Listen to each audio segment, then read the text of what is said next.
The HOA tried to evict me, because of my dog. Big mistake. Chapter 1, The Bark That Stirred Trouble. The neighborhood was, at first glance, a picture-perfect suburb. Rows of manicured lawns stretched across the cul-de-sac, and houses gleamed with identical beige siding, as though they had been copied and pasted from the same blueprint. Yet beneath this image of suburban harmony, tension simmered quietly, ready to erupt with the slightest disruption. For the homeowner, life had always been peaceful. Their golden retriever, Max, was a loyal companion, gentle with children, friendly with neighbors, and rarely causing trouble. To most people, Max was a joy. But to the HOA president, Mrs. Caldwell, he was an enemy. It began one evening when the homeowner received a letter in the mail, sealed with the unmistakable HOA logo. The letter accused Max of being a disturbance to the peace, claiming that his barking was excessive and unacceptable. Shock turned into frustration, because anyone who knew Max understood that he was calm and hardly noisy. He barked only at the occasional delivery truck or when squirrels dared to trespass in the yard. Still, the letter threatened fines if the problem continued. At first, the homeowner tried to dismiss it as a misunderstanding, assuming perhaps a neighbor had exaggerated or that Mrs. Caldwell had overreacted. Yet within days, another notice arrived, this one harsher, demanding immediate action and warning of potential escalation. The strange part was that no other neighbors had complained. In fact, several had casually mentioned how well-behaved Max was, often remarking that he was quieter than most dogs in the neighborhood. That left only one conclusion: Mrs. Caldwell was targeting them specifically. But why? The answer came soon after. During a morning walk, the homeowner overheard Mrs. Caldwell chatting with another board member near the mailbox. She spoke with irritation about how that dog had no place in their refined neighborhood, and how she would teach its owner a lesson about respect. It was clear then, this was not about noise. It was personal. The HOA president had a reputation for being controlling. Stories floated around about her scolding residents for leaving their trash bins out an hour too long, or sending threatening letters over flower beds that didn't align with the HOA-approved color palette. She thrived on authority, and Max had become her latest target. The homeowner tried reasoning, but every attempt was met with cold dismissal. Each week, more notices appeared, each one more aggressive than the last. Soon, the board threatened to impose heavy fines and even hinted at legal action if Max wasn't removed or controlled. It became obvious this wasn't just a case of overzealous enforcement, it was harassment. But here's where the story began to turn. Instead of panicking, the homeowner grew curious. Why was Mrs. Caldwell so determined to enforce rules that clearly didn't apply? What gave her the confidence to weaponize her role in the HOA so blatantly? One evening, fueled by both anger and determination, the homeowner began digging. They pulled out old HOA newsletters, scoured board meeting minutes, and checked city ordinances. What they uncovered in those first nights of research was startling. Not only were Mrs. Caldwell's accusations flimsy, but her own property records revealed violations she had quietly swept under the rug. Cracks were appearing in her facade of authority. And while Mrs. Caldwell believed she had the upper hand, the truth was about to tip the scales. The battle over Max had started as a petty feud. But it was about to evolve into something much bigger, a war for control of the neighborhood itself. The stage was set. The homeowner had their proof, Mrs. Caldwell had her obsession, and the HOA had no idea what storm was coming. White heavy checkmark. End of Chapter 1. Chapter 2, The Escalation. What started as a petty accusation soon spiraled into a calculated campaign of intimidation. The HOA president, Mrs. Caldwell, was relentless. Weekly violation letters became daily warnings. Bright red envelopes marked "Final Notice" appeared on the homeowner's doorstep, each threatening fines that escalated into hundreds of dollars. The language grew harsher, accusing the homeowner of negligence, irresponsibility, and failure to uphold community standards. Max, the golden retriever at the center of it all, seemed blissfully unaware of the brewing conflict. He wagged his tail, greeted neighbors with enthusiasm, and lounged in the sun as though nothing was wrong. But his owner felt the pressure. Every time Max barked at a passing jogger or mail carrier, the homeowner flinched, half expecting Mrs. Caldwell to appear from behind a hedge with her notepad in hand. And often, she did. Neighbors began to notice her behavior. She would loiter near the house, phone in hand, recording Max from across the street. She scribbled notes furiously if the dog barked even once. On one occasion, she followed the homeowner during a walk, muttering about gathering evidence. It was less about enforcing rules now and more about surveillance, an obsession. Word began spreading. Some residents sympathized, quietly expressing support for the homeowner and frustration with Caldwell's heavy-handed tactics. Others, fearful of drawing her wrath, avoided involvement, pretending not to notice. The neighborhood was becoming divided, with tension hanging in the air like a storm cloud. The homeowner, however, had been working quietly behind the scenes. The research had deepened. Local ordinances revealed that barking dogs were only considered a nuisance if they barked continuously for prolonged periods, far more than Max ever did. On top of that, the HOA's own bylaws, which Caldwell had so proudly brandished, were vague and poorly worded when it came to pet noise. But the most damning discovery was Caldwell's own track record. Her house, a corner property, had numerous violations on file with the city: an unauthorized shed that encroached on setback lines, landscaping that blocked sight lines at an intersection, and even fines for improper waste disposal years earlier. Yet none of these had ever been addressed in HOA meetings. It was as though Caldwell had buried her own rule-breaking beneath her position of authority. Armed with this knowledge, the homeowner began documenting everything, every letter, every recording attempt, every petty harassment. Photos were taken, dates logged, and interactions carefully noted. Each red envelope from the HOA was added to a growing file that painted a clear picture of targeted harassment. Still, Caldwell pushed harder. She began rallying other board members, spreading exaggerated stories about how Max's barking was out of control and disrupting the peace of the entire community.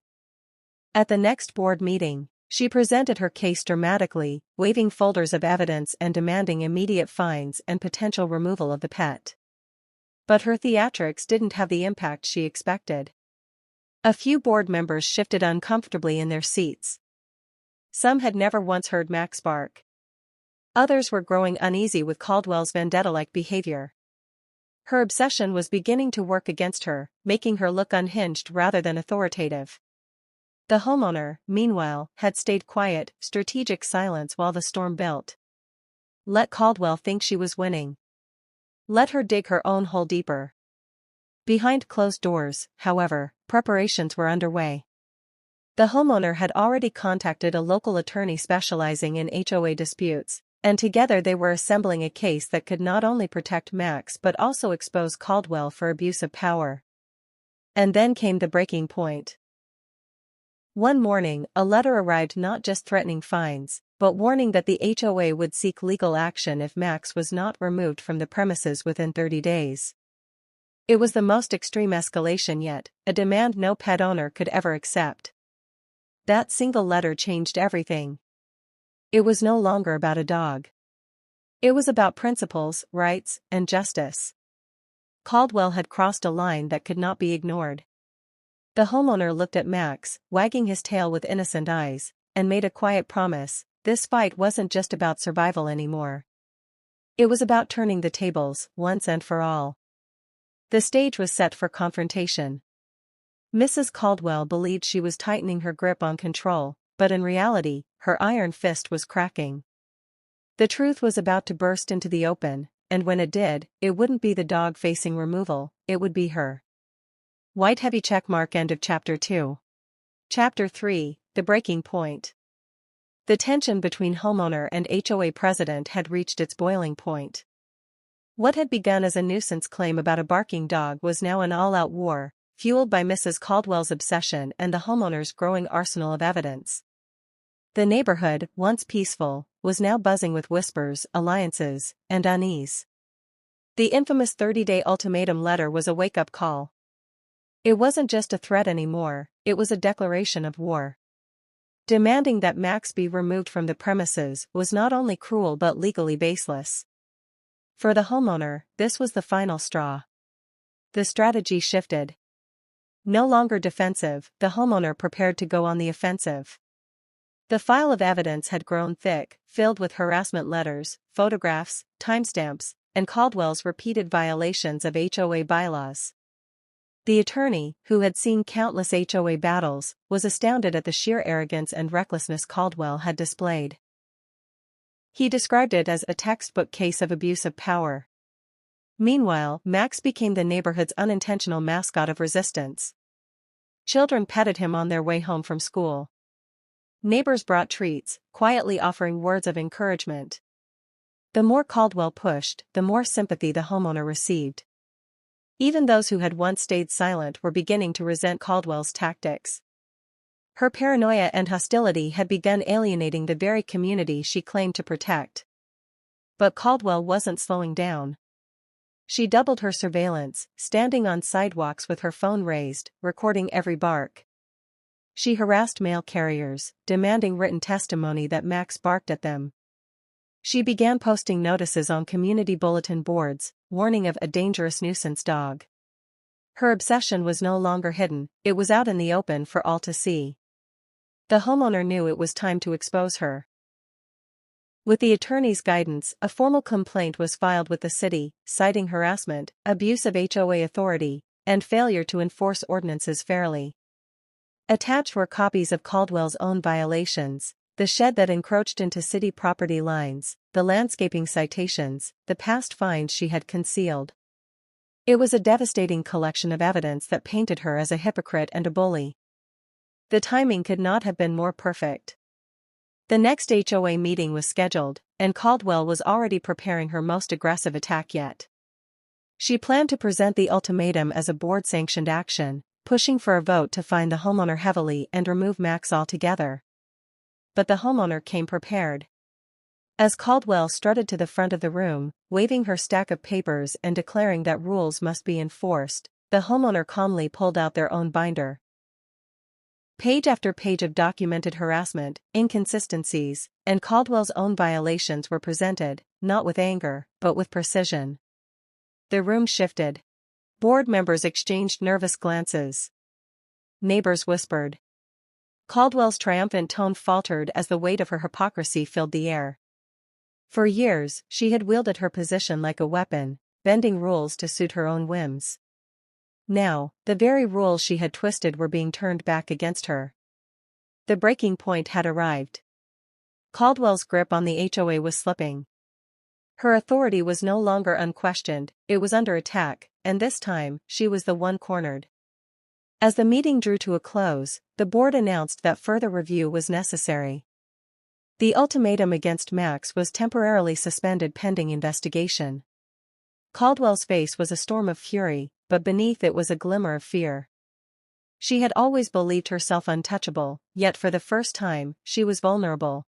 HOA's own bylaws. Every email she had sent, every fine she had enforced selectively, every rule she had ignored for herself, it all became evidence. Caldwell's mistakes were plentiful. She had imposed fines without proper board votes, selectively enforced landscaping rules against homeowners she disliked, and exempted her own property from those same rules.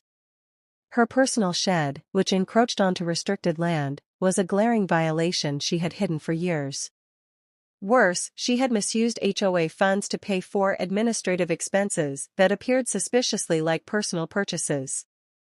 The homeowner's attorney quietly filed a request for an independent audit of HOA finances, something Caldwell had avoided for years. The board reluctantly agreed, sensing that refusing would only make matters worse. That single action set off a chain reaction that Caldwell could no longer control. As the audit unfolded, Caldwell's fury boiled over. She accused the homeowner of orchestrating a witch hunt, but her words no longer carried the same authority. Neighbors who once feared her now challenged her. At the grocery store, whispers followed her.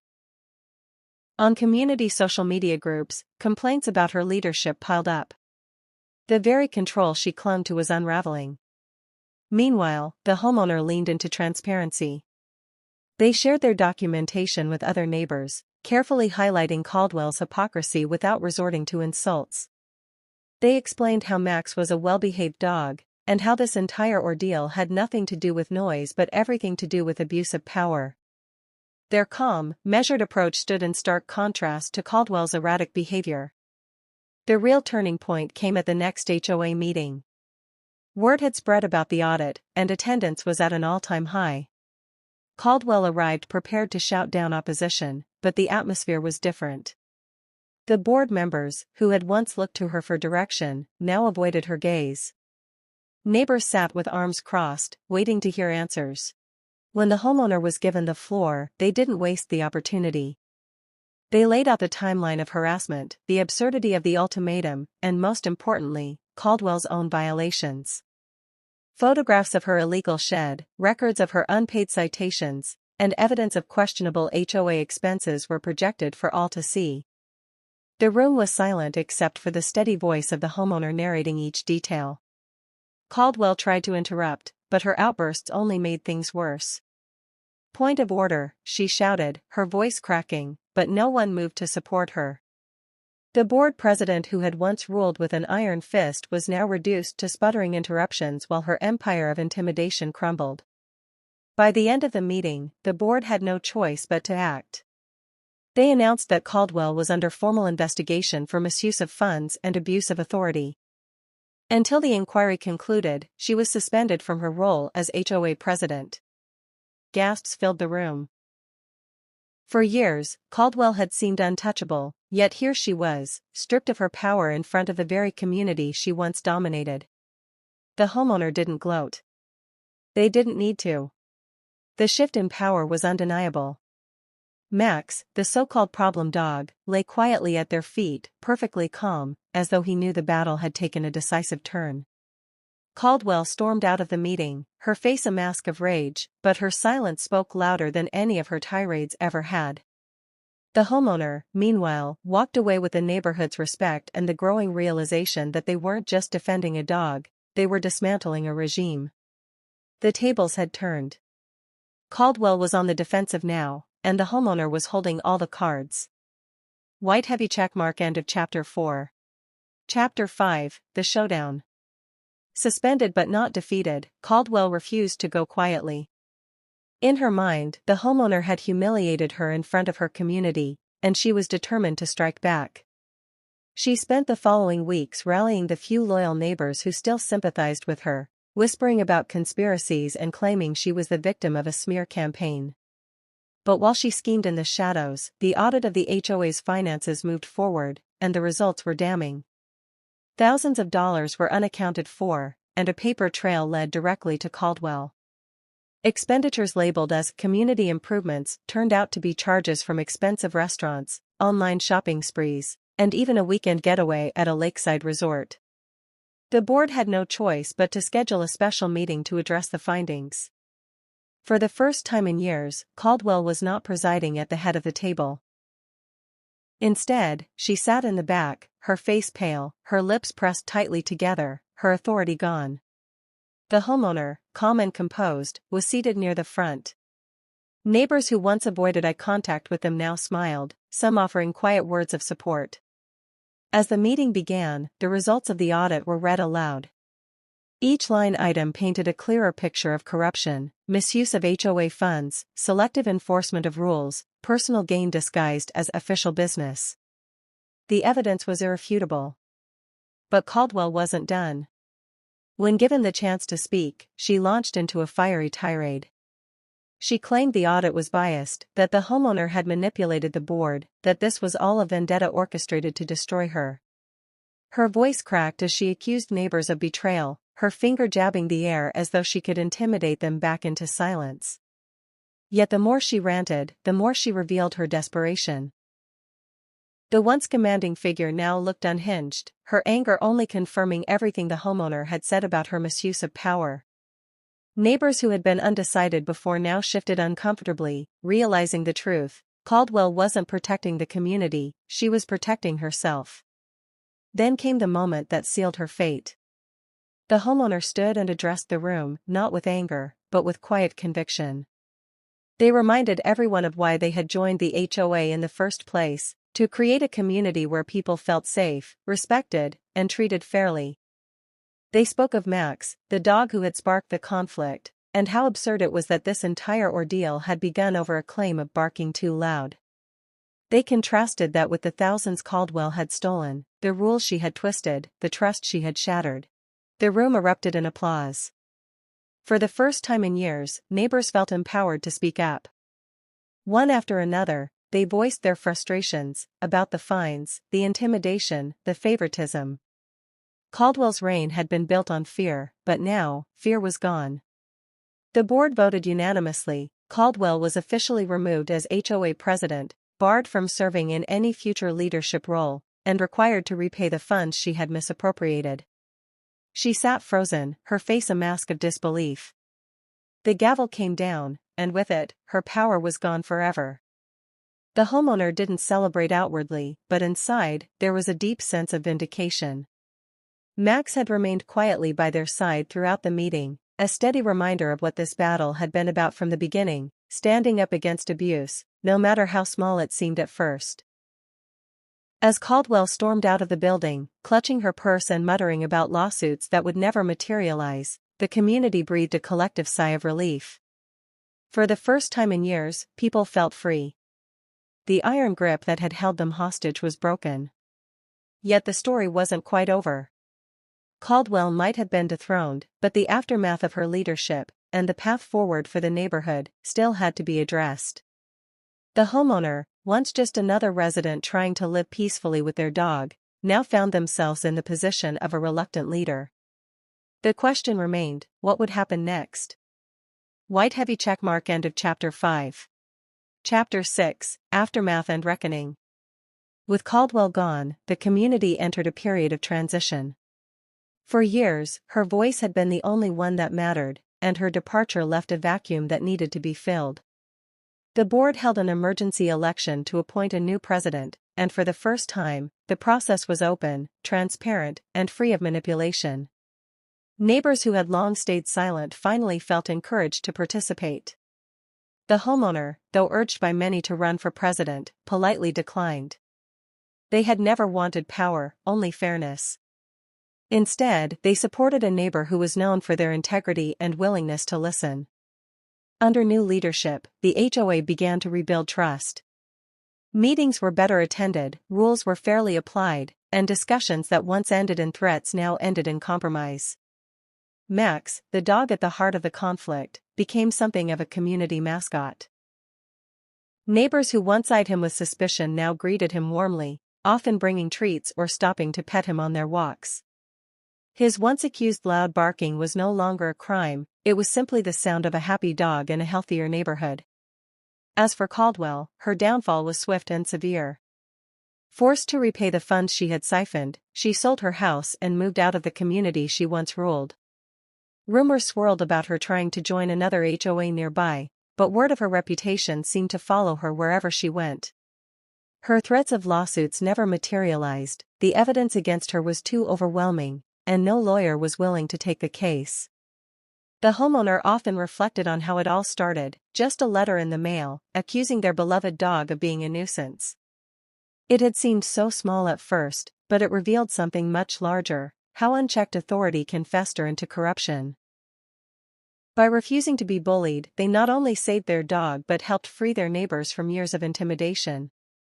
Over time, the community changed in subtle but powerful ways.